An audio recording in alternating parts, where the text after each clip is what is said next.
ሰላም ጤና ይስጥልኝ ውድ የፈጠነ ሚዲያ ቤተሰቦች ወቅታዊ ጉዳዮችን ይዘን ቀርበናል። አብራችሁን ቆዩ።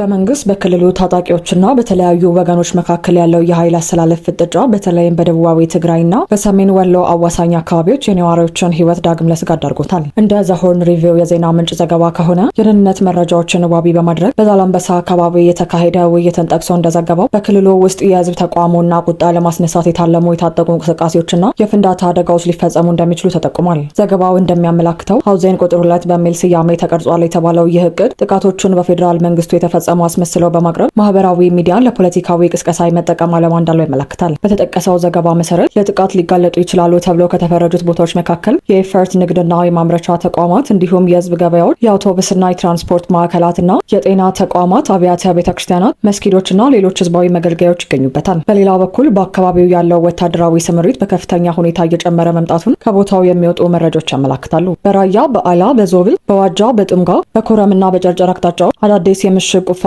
የከባድ መሳሪያዎች አሰላለፍና ወታደራዊ እንቅስቃሴዎች የተከናወኑ መሆናቸው ተገልጿል። በተለይም በጨርጨርና ቤላ አካባቢዎች ከባድ መሳሪያዎች መደቀናቸውን የጠቆሙት መረጃዎች የመረጃ ፍሰትን ለመግታት በሚል የበርካታ ታጣቂዎች ስልኮች መሰብሰባቸው ያረጋግጣሉ። ይህ በእንዲህ እንዳለ በደቡባዊ ትግራይ በሚንቀሳቀሱ የጦር ክፍሎች ዘንድ የሀሳብ ክፍፍል መፈጠሩና ጥቂት የአርሚ 43 አባላት ከሰራዊቱ በመቀላቀል ከአካባቢው የሐራ መሬት ኃይሎች ጋር ንግግር ለመጀመር ጥረት እያደረጉ እንደሆነ የሚጠቁሙ ዘገባዎች ቢኖሩም የቡድኖቹ አመራር በይፋ የሰጡት ማረጋገጫ የለም። በአሁኑ ወቅት በአላማጣ፣ ኮረም፣ ቆቦና ኮኒ አካባቢዎች የትራንስፖርት መስመሮች በመዘጋታቸው ምክንያት የሸቀጣሸቀጥና የሰዎች እንቅስቃሴ በከፍተኛ ሁኔታ ተስተጓጉሏል። በዚህም ምክንያት ስጋት የገባቸው በርካታ የአካባቢው ነዋሪዎች ቀያቸውን እየለቀቁ ለመፈናቀል መገደዳቸው ታውቋል። ቀጣይ መረጃችንን እንደሚከተለው በሀገራችን የፖለቲካ ምህዳር ውስጥ በተደጋጋሚ እንደሚታየው በሰላማዊ የፖለቲካ እንቅስቃሴና በሽብርተኝነት ውንጀላ መካከል ያለው መስመር አሁንም ውጥረት እንደነገሰበት ለመቀጠሉ ማሳያ የሚሆን አዲስ ክስተት በአዲስ አበባ ከተማ ተስተናግዷል። በዕለተ ሰኞ ሐምሌ 27 ቀን 2018 ዓ.ም እንዲሁም በማግስቱ ሐምሌ 28 በተካሄደ የፖሊስ እስር የኢትዮጵያ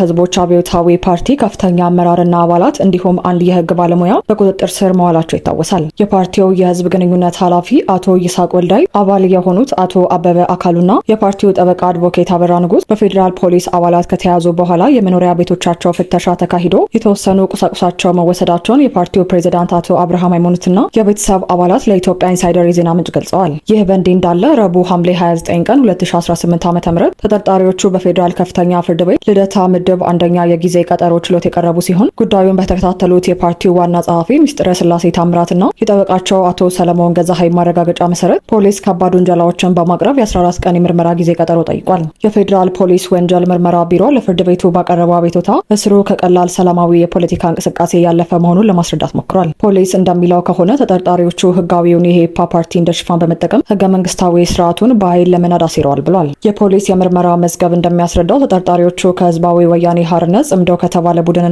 ሌሎች ጸረ ሰላም ኃይሎች ጋር በመቀናጀት በአዲስ አበባ አባላትን ሲመለምሉና ሲያደራጁ እንደነበር እንዲሁም የፖለቲካ፣ የወታደራዊ፣ የሚዲያና የድርጊት መርሃ ግብር አስፈጻሚ ክንፎችን በማዋቀር የጸጥታ ኃይሎችን ሲከታተሉና መረጃ ለታጠቁ ቡድኖች ሲያስተላልፉ እንደቆዩ ጠቅሶ ከውጭ ሀገር ከሚንቀሳቀሱ እንደ አንከር ሚዲያ፣ ኢትዮ ፎርም እና ኢትዮ 360 ካሉ የመገናኛ ብዙሃን ጋር በመተባበርም ህዝብን ለማነሳሳት የሐሰት መረጃ ሲያሰራጩ ነበር የሚል ክስ ቀርቦባቸዋል። በተጨማሪም ከከፍተኛ የህወሓት አመራሮች ጋር በሚስጥር በመገናኘት በአዲስ አበባ በሚገኙ የመንግስት የጸጥታ ተቋማትና ከፍተኛ ባለስልጣናት ላይ የሽብር ጥቃት ለማድረስ ዝግጅት ሲያደርጉ እጅ ከፍንጅ መያዛቸውን ፖሊስ ገልጾ ተጠርጣሪዎቹ በዋስ ቢለቀቁ ምስክሮችን ሊያባብሉ ይችላሉ በሚል ተጨማሪ ምርመራ ጊዜ ጠይቋል። በሌላ በኩል ደግሞ የኢህአፓ አመራሮች ይህንን ውንጀላ አጥብቀው ይቃወማሉ። የፓርቲው ዋና ጸሐፊ ሚስጥረ ስላሴ ታምራትና የድርጅቱ መግለጫ እንደሚያመላክተው አባላቱ በሰላማዊ መንገድ ሀሳብን በነጻነት በመግለጻቸው ብቻ የታሰሩ ናቸው። ፓርቲው ሰላማዊ የፖለቲካ ትግል ማድረግ ወንጀል አለመሆኑን በማስመር ተጠርጣሪዎቹ ያለምንም ቅድመ ሁኔታ በአስቸኳይ እንዲፈቱ ጠይቋል። የዚህ ክስ ሂደት በአንድ በኩል መንግስት የሀገር ደህንነትና ህገ መንግስታዊ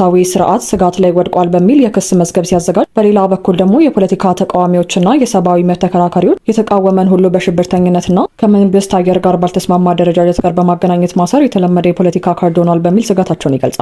ህጉ እንደሚደነግገው ማንኛውም ተጠርጣሪ ፍርድ ቤት ቀርቦ ጥፋተኝነቱ እስካልተረጋገጠ ድረስ እንደ ንጹህ የመቆጠር መብት አለው። ይሁን እንጂ የሽብርተኝነት ውንጀላና የ14 ቀን የጊዜ ቀጠሮ ጥያቄዎች በተደጋጋሚ የዜጎችን የመናገርና የመደራጀት ነጻነት ወሰን የሚገድብ ሆኖ እንዳይቀጥሉ ጥንቃቄ ሊደረግበት እንደሚገባ የህግ ባለሙያዎች ይጠቁማሉ።